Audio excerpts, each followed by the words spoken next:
हम मैथिली भक्ति सब गोटा के प्रणाम करै छी। आई हम एकटा कोबर के गीत लऽ कऽ एलहुँ हँ। सुनू अहाँ सभी कोबर के गीत आ हमर चैनल के लाइक सब्सक्राइब कऽ देबै।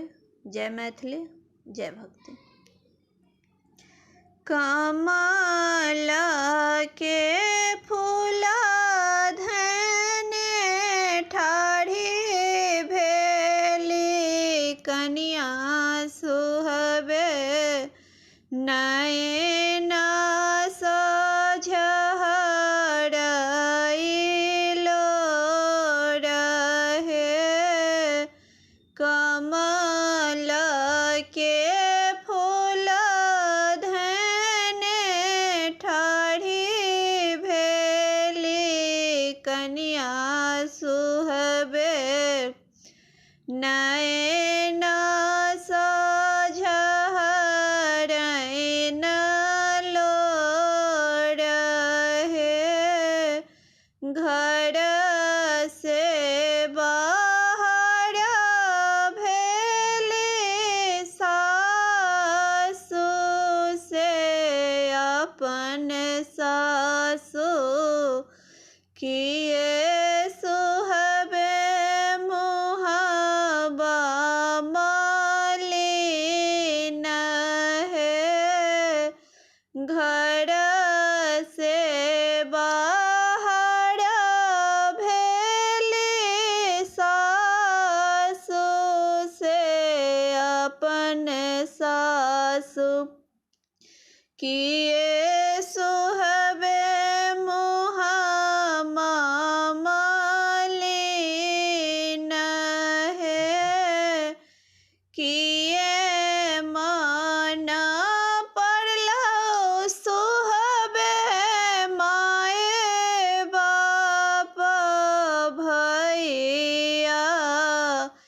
किए मन पड़लौ नैहर राज है। किए मन पड़लौ सुहबे माए बाप भैया।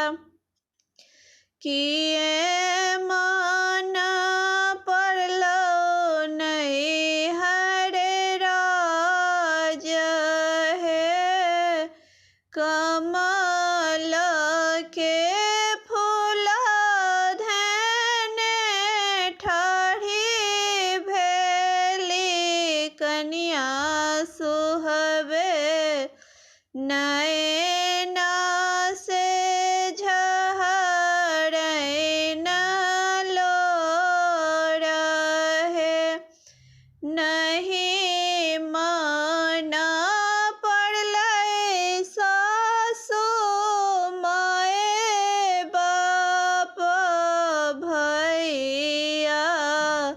नहीं मन पड़लै नैहर राज है। नहीं मन पड़लै सासु माए बाप भैया।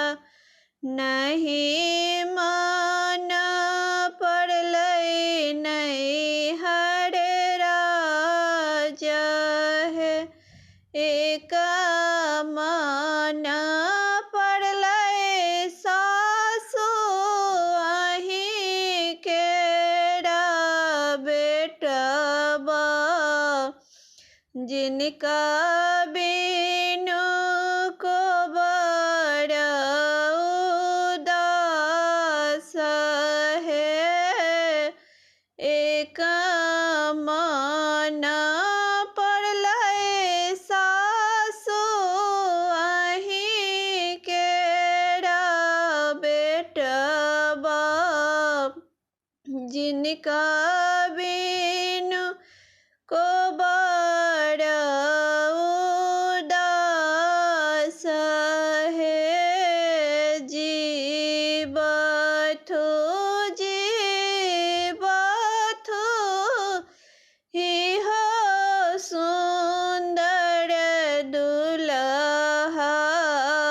कनिया सोहबे के बढ़न आही बात है। जी बथू इहो सुंदर दुल्हा, कनिया सुहबे के बढ़न आही बात है।